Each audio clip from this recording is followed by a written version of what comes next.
క్రీస్తునందు ప్రియ స్నేహితులారా, మీ అందరికీ నా వందనాలు. ఈ దినము వర్తమానంలోకి వెళ్ళే ముందు చిన్న ప్రార్థనతో ప్రారంభించుకుందాం. ప్రార్థన. పరిశుద్ధమైన తండ్రి, పరిశుద్ధమైన ప్రభువా, నీ నామానికి లెక్కలేని స్తుతులు స్తోత్రాలు. ఈ దినము వర్తమానం ద్వారా నువ్వు మాతో మాట్లాడండి. మాట్లాడినై ఉన్న నన్ను దీవించండి, ఆశీర్వదించండి. నా నోటిని నీ బోరగా చేసుకుని నీ వాక్కును బయలుపరచమని, ఈ వర్తమానంను ఆది నుంచి అంతం వరకు దీవించి ఆశీర్వదించమని నా ప్రభువైన యేసుక్రీస్తు నామములో వేడుకొని ప్రార్థించుకొంచున్నాం తండ్రి, ఆమేన్. ప్రియ స్నేహితులారా, నేను ఒక సజీవ విశ్వాసం అంటే ఏంటంటే ఒక సంఘటన ద్వారా నేను మీకు వాక్యంలోకి వెళ్ళాలనుకుంటున్నాను. అంటే ఒక దేశంలో సైనికుల తిరుగుబాటు కారణంగా శామ్ అంటే ఒక వ్యక్తి, ఆ శామ్ తండ్రి ప్రాణాల కోసం పారిపోయాడు, కుటుంబాన్ని విడిచిపెట్టాడు. అకస్మాత్తుగా వారికి ఆదాయము లేదు. అప్పుడు శామ్ బ్రదరు బ్రతికించే ఒక కీలకమైన ఒక మెడిసిన్ అంటే మందులు ఆ కుటుంబం ఇకపై భరించలేకపోయింది. దేవుణ్ణి చూస్తూ ఇదంతా జరగడానికి మేము ఏమి చేశాము, ఏమి చేస్తాము అని అనుకున్నాడు శామ్. అయితే వారికి యేసుని అనుసరించి జీవించే ఒక వ్యక్తి ఈ కుటుంబాన్ని చూసి వారి యొక్క కష్టాల గురించి విన్నాడు. మందులను తీసుకొనుటకు తన వద్ద మరి తగినంత డబ్బు ఉందని గ్రహించి వాటిని కొని వారి దగ్గరికి వచ్చి తీసుకెళ్ళాడు. ఒక కొత్త వ్యక్తి దగ్గర నుంచి వీరు మరి ప్రాణాలను రక్షించే బహుమతి ఎంతో ప్రభావాన్ని వారిపై చూపింది. ఎవరో తెలియని వారు వచ్చి వారి బ్రదర్కి మెడిసిన్ ఇవ్వడము, వారే కొని తేవడము వీరికి ఆశ్చర్యానికి గుర్చి శాము ఆలోచనలో పడ్డాడు. అయితే ఈ ఆదివారము మనము వారు వెళ్ళే సంఘానికి మనందరము ప్రార్థనకి వెళదామని తన తల్లి శామ్తో చెప్పింది. అయితే శామ్కి కొంచెం కోపం తగ్గింది. వాటి పరిస్థితుల వల్ల మరి కోపంలో ఉన్నాడు, ఏంటి ఇలా అయిందని. అయితే చివరికి ఆ కుటుంబంలో ఉన్న ప్రతి ఒక్కరూ ఆ మందిరానికి వెళ్ళడం, యేసుపై వారు విశ్వాసం ఉంచడం ప్రారంభించారు.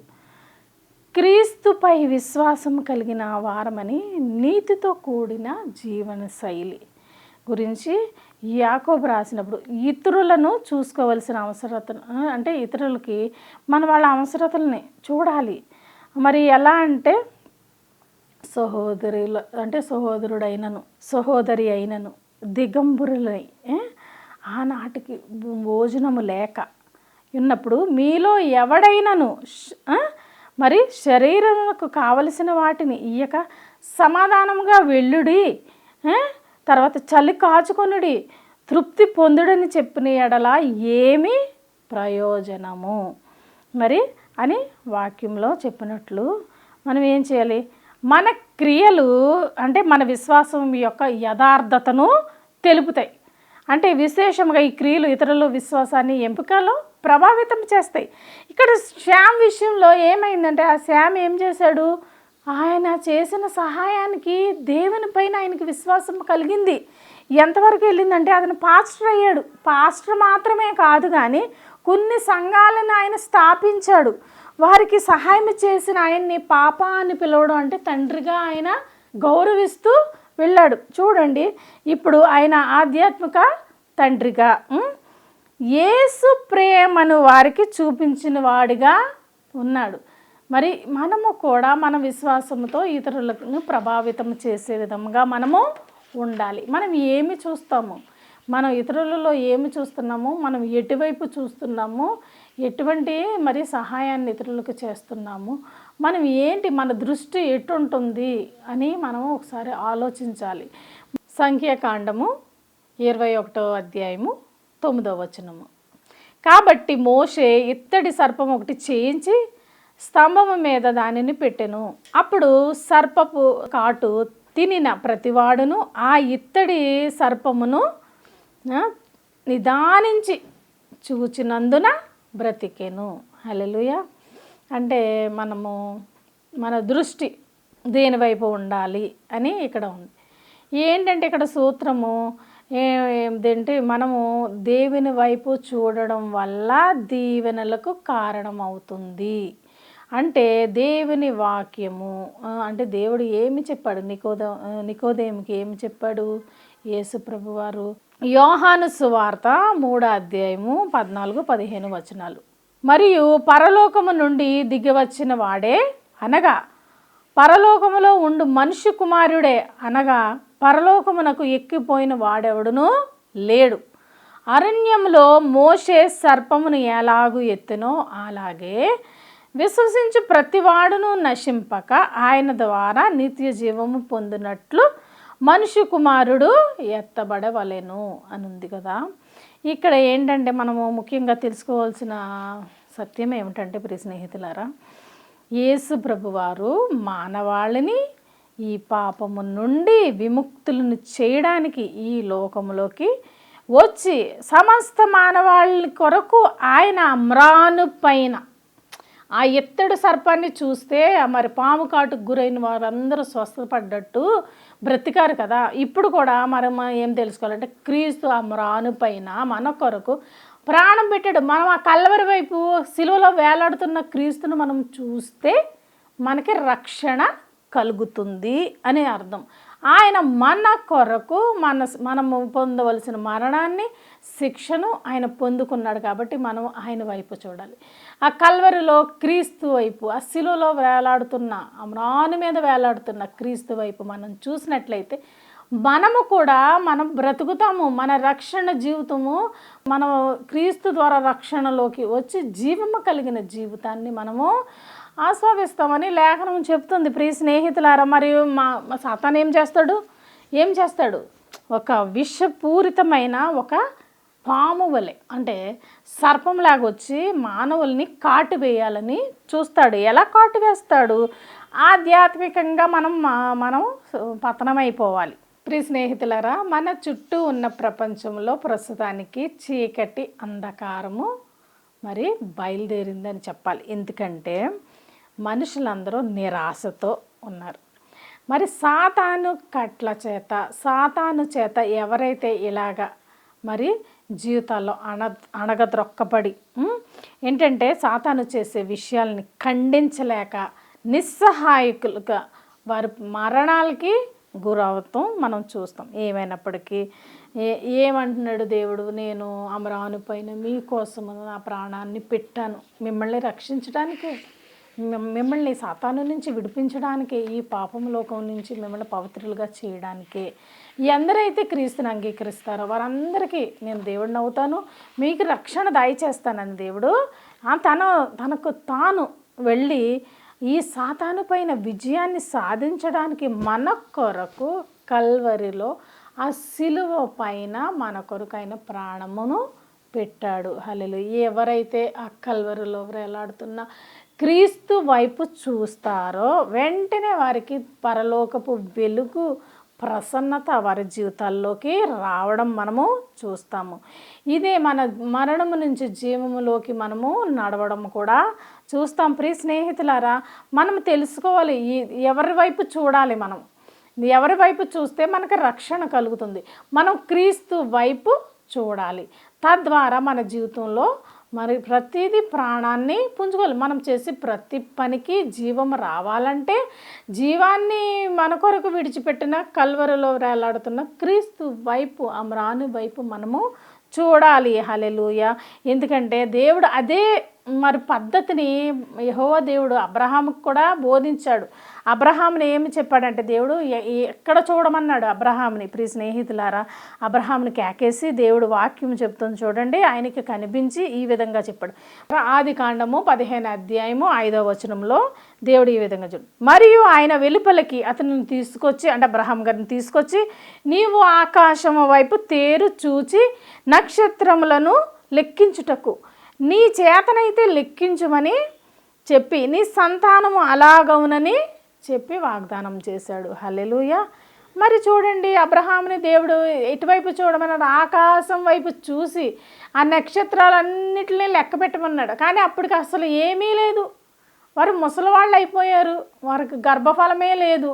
అలాంటి సమయంలో దేవుడు ఎక్కడ చూడమన్నాడు? దేవుడు ఎక్కడ మనల్ని చూడమంటే అక్కడ చూడాలి. మన దృష్టి ఎక్కడ కేంద్రీకరించమంటున్నాడో దేవుడు దాని వైపునే ఉండాలి. మనం క్రీస్తు వైపే చూడాలి. ఇక్కడ అబ్రహాము మరి ఆకాశం వైపు చూసి ఆ నక్షత్రాలని లెక్క పెట్టాడు. దేవుడు ఏమన్నాడు? అసలు ఈ పిల్లలే లేరు, కానీ నీ సంతానం ఇలాగ అవుతుంది అని అంటే ఏంటి? నమ్మశక్యము కాదు. కానీ మనం ఎవరు చెప్తే మాట వినాలి? దేవుడు చెప్పినప్పుడు మనం మాట వింటే దీవెనలు మన జీవితంలో వస్తాయని అబ్రహాం గారి ద్వారా దేవుడు మనకు తెలియచేశాడు. అప్పుడు అబ్రహాం రోజు బయటకు వెళ్ళి ఆ నక్షత్రాలను లెక్క పెట్టుకోవడం. మరి దేవుడు చెప్పాడు కదా, దేవుడు చెప్పింది నెరవేర్చే దేవుడే కదా. ఆయన ఒకసారి మాట ఇచ్చాడంటే మాట తప్పడు. కాబట్టి అబ్రహాము నీ దేవుడు ఏమి చూసి దేని కొరకు విశ్వసించమన్నాడో ఆ విధంగానే చూస్తూ ఆ నక్షత్రాలను లెక్క పెడుతున్న సంతానం ఎలాగవుతుందో నిజముగా విశ్వసించాడు. ప్రియ స్నేహితులారా, అలాగే ఆయన ఓన్ చేసుకున్నాడు. వీళ్ళందరూ నా బిడ్డలు, వీళ్ళందరూ నా బిడ్డలు, నా సంతానము, నేను వాళ్ళందరికీ నేను పితరుడును అవుతాను, నేను ఒక యాన్సిస్టర్గా మిగులుతాను, అంటే నా ద్వారా ఇంతమంది దేవుడు దీవిస్తానన్నాడు కదా, నా సంతానాన్ని అభివృద్ధి చేస్తానన్నాడని వాగ్దానాన్ని పట్టుకుని దేవుడు చెప్పినట్లే ఆ దేవుని అడుగుజాడల్లో నడుస్తూ దేవుడు ఏమి చెప్పాడు అది చూస్తూ మరి ఇస్సాకుని ఆయన బహుమానంగా పొందుకోవడం తర్వాత మనకు తెలిసిన విషయమే. ప్రియ స్నేహితులారా, దేవుడు మనల్ని ఏమి చూడమంటున్నాడో దానివైపు మనం దృష్టి కేంద్రీకరించాలి. అలాగే కొన్నిసార్లు మనము చూసే దాన్ని బట్టి కూడా మన జీవితాల్లో మరి అనుభవాలు ఉంటాయి, వ్యతిరేకమైన చర్యలు జరుగుతాయి. మరి దీవెనలకి ఆటంకపరిచేవి మనము చూసినప్పుడు మన జీవితంలో మరి మరి నిజంగా కొన్ని తారుమార్లు జరుగుతాయని నేను ఒకటి చెప్తాను. ఇది ఎక్కడ జరిగింది? లోతు భార్య విషయంలో మనం చూద్దాము. దేవుడు ఏది చూడొద్దంటే అది చూసింది ఆవిడ, ఏది చూడొద్దంటే అది చూడకూడదు. దేని వైపు చూడాలంటే దాన్ని చూడాలి. దేవుడు ఏమి చెప్తే దేవుడు ఆజ్ఞకు లోబడి మనం జీవించడమే మానవులకి ఉన్న కర్తవ్యం. హల్లెలూయా. దేవుడు చెప్పినట్లే మనం దేవుని మాట వింటూనే మనం ఈ జీవితంలో మనం బ్రతుకుతాము, జీవిస్తాము, దీవించబడతాము. హల్లెలూయా. మన దృష్టి ఎక్కడ ఉండకూడదు, ఎక్కడ ఉండాలి అని దేవుడు లేఖనం చెప్పినప్పుడు మనం నిజంగా ఈ లోకంలో ఉన్నవారు అందరూ కూడా ఎటువైపు చూస్తున్నారు? ఏమి చూస్తున్నారు? పాపం వైపు చూస్తున్నారా? దేవుని వైపు చూస్తున్నారా? జీవితాలు ఎలా ఉంటున్నాయి? చూపుని బట్టే జీవితాలు ఉంటాయి, చూపుని బట్టే మనం బ్రతుకు తెరువులు ఉంటాయి, చూపుని బట్టే ఈరోజు జీవితాల్లో మనం ఎన్ని అనుభవిస్తున్నామో మనకు తెలుసు. మనం చూసే దాని పట్ల మనము క్లారిటీ ఉండాలి. మనము చెడును చూస్తున్నామా, మంచిని చూస్తున్నామా అని. హల్లెలూయా. మరి ఇక్కడ లోతు భార్య ఏమైంది? తన జీవితాన్ని పతనం చేసుకుంది, తన చేతులారా తన జీవితాన్ని నాశనం చేసుకుంది. అక్కడ సొదొమ గొమొర్రాలో జరుగుతున్న భయంకరమైన పాపపు చర్యలు దేవుడు చూసి తట్టుకోలేక ఒకసారి ఆలోచించాడు, నేను నాశనం చేయాలనుకుంటున్నాను కాబట్టి లోతు కుటుంబాన్ని ఆయన జ్ఞాపకం చేసుకున్నాడు. దేవాతి దేవుడు జ్ఞాపకం చేసుకుని వారిని రక్షించాలని ఒక తీర్మానం తీసుకుని వారిని వెలుపలికి రమ్మన్నప్పుడు వారికి ఒక ఆజ్ఞ ఇచ్చాడు, మీరు వెనక్కి తిరగొద్దు, వెనక్కి చూడొద్దు అని చెప్తే లోతు భార్య మరి అక్కడ ఉన్న ఆస్తులు అంతస్తులు అన్నీ వదిలేసి వచ్చేస్తుంది కదా, వైభవం అంతా వదిలేసి వచ్చేస్తుంది కదా. ఎలాగైనా లోకానుసారమైన మనసు కలిగి ఆవిడ మరి అందరూ ముందుకు నడుస్తుంటే ఆవిడ వెనక్కి చూసింది. అక్కడ ఉప్పు స్తంభం అయిపోయి ఈ దినానికి సజీవ సాక్ష్యంగా లేఖనాల్లో మిగిలిపోయింది. మరి ఆదికాండం 19వ అధ్యాయము 26వ వచనంలో ఏముంది? అయితే లోతు భార్య అతని వెనుక నుండి తిరిగి చూచి ఉప్పు స్తంభమాయెను. ఆమె చేసిన పాపం వల్ల వెనక్కి చూసింది అంతే. సొదొమ గొమొర్రా వైపు చూసింది. వద్దన్నాడు దేవుడు, సొదొమ గొమొర్రా వైపు చూడొద్దు అంటే పాపము వైపు మనము చూడకూడదు. అలాగే తన జీవితాన్ని నాశనం చేసుకోవడం ఇక్కడ చూస్తాం. ఎందుకంటే వీళ్ళందరూ ముందుకు నడుస్తున్నారు కదా, కనీసం ఉప్పు స్తంభం అయిందని కూడా చూడరు. ఎందుకంటే వాళ్ళు వెనక్కి చూడరు కదా, తర్వాత తెలుసుకుంటారు. అర్థమైందా? ఇలా ఉంది జీవితము. మనము దేవుడు చెప్పినట్లు మనము వెనక్కి చూడకూడదు. దేవుడు ఎక్కడ చూడమంటున్నాడు అక్కడ చూడ. వెనక కొంతమంది చాలా రక్షణ పొందుకున్న తర్వాత పూర్వపు పాపాలు అంటే దొంగతనం చేయొచ్చు, చిన్న మాట వినకపోవడం కూడా పాపం అని అంటున్నాడు. కాబట్టి మనం తెలియక చేసిన పాపాలు ఉంటాయి కదా, రక్షణలోకి వచ్చిన తర్వాత మరలా వాటి వైపు చూడకూడదు. అది దేవుని వాక్యం చెప్తుంది. రక్షణ పొందుకున్న తర్వాత క్రీస్తు వైపే, మన క్రీస్తునే చూస్తూ ఉండాలి. మనము విడిచిపెట్టిన మరి ఆ అలవాట్ల వైపు కానీ పాపముల వైపు కానీ మనం మరలా చూడకూడదు. ఉప్పు స్తంభాలమైతే నేటి దినాల్లో అవ్వం కానీ ప్రియ స్నేహితులారా, మరి తీర్పు దినాన మనము అగ్ని ఆరదు పురుగు చావదనే స్థితిలోకి మనం వెళ్ళిపోతాం. కాబట్టి మనము క్రీస్తు వైపు చూస్తూ మన విశ్వాసంలో మనం ముందుకు కొనసాగాలి. అయితే సొదొమ గొమొర్రా వైపు చూడొద్దంటే ఆవిడ అటువైపే చూసింది, ఆవిడ నాశనాన్ని ఆవిడే కొని తెచ్చుకుంది. మరి అవ్వ గురించి కూడా చూద్దామా? అవ్వ ఏం చేసింది? దేవుడు ఏమన్నాడు? వద్దు, ఈ ఫలం తినొద్దు అని అన్నాడు. ఏది వద్దన్నాడో దేవుడు ఆ పనే చేసింది అవ్వ. అక్కడ వద్దన్న పని చేయడు అంటే మాట ధిక్కరించింది. ఆ తెలివితేటలను ఇచ్చే వృక్షఫలం తినవద్దు, ఇక్కడ ఉన్నాయి అన్నీ తిను, జ్ఞానాన్ని ఇచ్చేది తినొద్దని దేవుడు చెప్పినప్పుడు ఏది వద్దంటే అది చేయకూడదు కదా. మరి దేవుడు మరి ఈ లోకంలోనే కాదు, మరి ఆది నుండి ఏది వద్దంటామో అదే చేస్తారు మనుషులు. దేవుడు కూడా వద్దన్నా దేవుడి మాట కూడా వినకుండా మరి అవ్వేం చేసింది? తను తినడమే కదా, తన భర్తకు కూడా ఇచ్చింది. అలాగా ఆదికాండం 3:6 ఆ స్త్రీ ఆ వృక్షము ఆహారమునకు మంచిదని, కన్నులకు అందమైనది, వివేకమిచ్చు రమ్యమైనది ఉండుట చూచినప్పుడు ఆమె దాని ఫలములో కొన్ని తీసుకుని తిని తనతో పాటు భర్తకు ఇచ్చును. అతడు కూడా అంటే ఏంటి, పాపం చేసింది మళ్ళీ కొంచెం పంచింది. హల్లెలూయా. మరి చూస్తున్నారా ప్రియ స్నేహితులారా, కన్నులకు అందంగా ఉండాలి. నేటి దినాల్లో ఏది అందంగా ఉంటుందో దాని వైపు చూస్తున్నారు. మరి వివేకం అంటే రమ్యంగా ఉండాలంట. చూడండి టేస్ట్లు, ఇలాంటి రకరకాల మరి లోకము ఈరోజు ఎలా ఉందంటే సొదొమ గొమొర్రాని మించిపోతుందా అనిపిస్తుంది.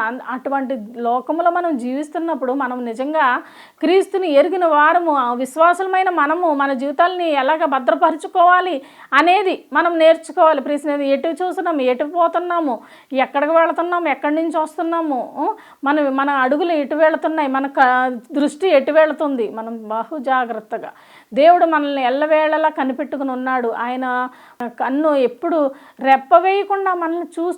ఆయన కునుకడు నిద్రపోవడని లేఖనం చెప్పినట్లు మనల్ని చూస్తున్న దేవుడు మనకున్నాడని ఒక భయము భక్తితో మనం ఈ లోకంలో జీవించాలి. దేవుడు వద్దన్న పనులు మనము చేయకూడదు. అవ్వ వద్దన్న పని చేసింది, పాపంలోకి పడిపోయింది. తద్వారానే కదా ఈ లోకంలోకి పాపం ప్రవేశించి దాని ద్వారా మరణానికి గురవుతున్నారు. అసలు మరణం అనేదే ఆయన ప్లాన్లో లేదు. ప్రియ స్నేహితులారా, మరి ఇంకొక వ్యక్తి దావీదు, ఎంతో హృదయానికి చేరువైన వ్యక్తి దేవునికి. దావీదు అంటే దేవునికి ఎంత ఇష్టం అంటే అంత ఇష్టం. దావీదు ఏం చేశాడు? దావీదు కూడా పాపము చేశాడు, చేయకూడని పనులు చేశాడు. ఏంటంటే పెద్ద గొప్ప భయంకరమైన పాపంలోకి పడ్డాడు. ఏంటంటే అది కేవలము చూడడం వల్లనే, చూడకూడనిది చూడడం వల్లే. హల్లెలూయా. ఇక్కడ ఇశ్రాయేలీలు మరి అయితే యుద్ధము చేస్తున్నారు. వాళ్ళ ఆర్మీ అంతా యుద్ధం చేస్తుంది. ఎవరి మీద? అమ్మోనీయుల మీద తన ఆర్మీ అంతా యుద్ధం చేస్తూ ఉంటే చక్కగా రెస్ట్ తీసుకుంటున్నాడు. రెస్ట్ తీసుకుని ఉండొచ్చు కదా. ఏం చేశాడు? ఆ జెరూసలేంలోను అలాగా ఆరుబ పైన మేడ మీద చక్కగా నడుస్తూ అటు ఇటు ఏం చేశాడంటే పక్కన కనిపించే ఒక స్త్రీని చూడకూడని స్థితిలో చూసి వ్యామోహము కలిగి ఆమెతో పాపము చేశాడు. పాపము చేయడమే కాదు ప్రియ స్నేహితులారా, ఆ పాపానికి ఇంకా కొంచెం ముందుకెళ్ళి తన భర్త అయిన ఉరియాను కూడా మరి చంపేలాగా ప్లాన్ వేశాడు. ఒక మర్డర్ ప్లాన్ వేశాడు. హల్లెలూయా. ఏం చేశాడు? హత్య చేశాడు. ఎలా అంటే మంచి భీకరమైన యుద్ధము జరుగుతుంటే ఉరియాని తీసుకెళ్ళి ఫ్రంట్ లైన్లో పెట్టి యుద్ధానికి, మరి సైనికుడు కదా, వెళ్ళి మరి అతను ఆటోమేటిక్గా చనిపోయేలాగా స్పాట్ పెట్టి. చూడండి మనము ఏమి చూస్తున్నాము, మన జీవితం ఎలాగ చూసి దాన్ని బట్టి ఎలా పతనం అవుతుంది అనేది మనం నేర్చుకోవాలి. దేవుడు ఏది చూడమంటే అది చూడాలి, కానీ వద్దన్న దాని వైపు మనము పాపం వైపు చూడొద్దు అంటున్నాడు. దేవుడు ఏం చూడొద్దు అంటున్నాడు? పాపాన్ని చూడకండి, పాపాన్ని వినకండి, పాపాన్ని చెయ్యకండి అంటున్నాడు. హల్లెలూయా. మరి కష్టమే, కానీ ఈ లోకంలో మనం అలా ఉంటేనే దేవుని దగ్గర బహుమానాలని పొందుకోగలము. దేవుని దీవెనలు మన జీవితంలో అద్భుతాలు సృష్టించాలంటే దేవుడు వద్దన్న పనులు మనం మానివేయడము నేర్చుకోవాలి. ప్రియ స్నేహితులారా, మరి అలాగ బెత్షెబతో పాపం చేశాడు. తర్వాత వాళ్ళకి పుట్టిన కొడుకు కూడా చనిపోయాడు. హల్లెలూయా. మరి పాపం వల్ల వచ్చే జీతం ఏంటి? మరణమే కదా ఇక్కడ జరిగింది కదా ప్రియ స్నేహితులారా. మరి మనం ఈ లోకంలో మనం ఏమి చూస్తున్నాం అనేది చాలా ముఖ్యమైన విషయము. ఈ ప్రపంచంలో ఇది ఏంటి, ఈ ప్రపంచం ఏంటి, ఒక ఎడారి లాంటి ప్రపంచంలో మనం బ్రతుకుతున్నప్పుడు అప్పుడప్పుడు విషపూరితమైన మరి పాములు కాటు వేసినట్లే మనల్ని కూడా ఈ లోకంలో ఉన్న కొన్ని అలవాట్లో లేకపోతే కొన్ని పరిస్థితుల్లో మన మరి విశ్వాసపు జీవితంలో మనకి సర్పాల్లాగా వచ్చి కాటు వేస్తూ ఉంటాయి, మనల్ని దేవునికి దూరం చేయాలని ప్రయత్నిస్తూ ఉంటాయి. అప్పుడు మనం ఏం చేయాలి, సాతాను కాటుకి బలవ్వకుండా, సాతాను చేష్టలకు మనం గురవ్వకుండా మనం ఏం చేయాలి, మనల్ని మనం బహుభద్రంగా కాచుకోవాలి. దేవుని కాపుదలను మనం అడిగి పొందుకోవాలి. హల్లెలూయా. ఎప్పుడైతే మనము కాపుదలని ఎలా పొందుకోవాలని ఒక ప్రశ్న వస్తే మనం ఎవరి వైపు చూస్తే కాపుదల కలుగుతుందంటే ఆ కల్వరిలో మన కొరకు ప్రాణం పెట్టిన యేసు క్రీస్తు వైపు మనము చూడాలి. మరి చూసినప్పుడు ఆ కాట్లన్నీ మాయమవుతాయి. ఆ ఎత్తడి సర్పం వైపు వారు ఎలా చూసారో అలాగే ఇప్పుడు మనం కల్వరిలో రక్తం చిందించిన క్రీస్తు వైపు మనము చూడాలి. చూసినప్పుడు మనకు రక్షణ కలుగుతుంది. ఏమి ఆ సిలువలో వేలాడుతున్న క్రీస్తు వైపు మనం చూసినప్పుడు మనం ఏమి పొందుకోగలమంటే మన ఆత్మ, మన మనస్సు, మన దేహము మళ్ళీ ఏమవుతుంది, దేవుడు రిపేర్ చేస్తాడు, మరి పూర్వస్థితికి వస్తుంది. మరి విశ్వాస జీవితంలో మనం ముందుకు కొనసాగాలంటే మరి హృదయము శుద్ధిగా ఉండాలి, ఆత్మ పవిత్రంగా ఉండాలి, మన దేహాన్ని దేవాలయముగా చూసుకోవాలి. కాబట్టి ఆ క్రీస్తుని చూసినప్పుడు దేవుడు మనకి కాపుదలను దయచేస్తాడు అన్నట్లు మనకి స్వస్థత వస్తుంది, పాపము నుంచి విముక్తి కూడా కలుగుతుంది. మరి ఎన్నడూ మనము వెనక్కి చూడకుండా మనము క్రీస్తు వైపే చూస్తూ ఈ జీవితంలో ముందుకు కొనసాగాలని కోరుకుంటూ ఈ చిన్న వర్తమానమును చిన్న ప్రార్థనతో నేను ముగించాలనుకుంటున్నాను. ప్రార్థన. పరిశుద్ధమైన తండ్రి, పరిశుద్ధమైన ప్రభువా, నీ నామానికి లెక్కలేని స్తుతులు స్తోత్రాలు. వాక్యం ద్వారా నువ్వు మాతో మాట్లాడావు యేసయ్య. మేమందరము నీ వైపు చూసి మా కనులెత్తి నిన్ను చూసే దృష్టిని మాకు దయచేయమని, నా ఈ వర్తమానం విన్న ప్రతి ఒక్కరిని దీవించి ఆశీర్వదించమని, నా ప్రార్థన అంగీకరించమని నా ప్రభువైన యేసుక్రీస్తు నామంలో వేడుకొని ప్రార్థించుకొనిచున్నాం తండ్రి. ఆమెన్.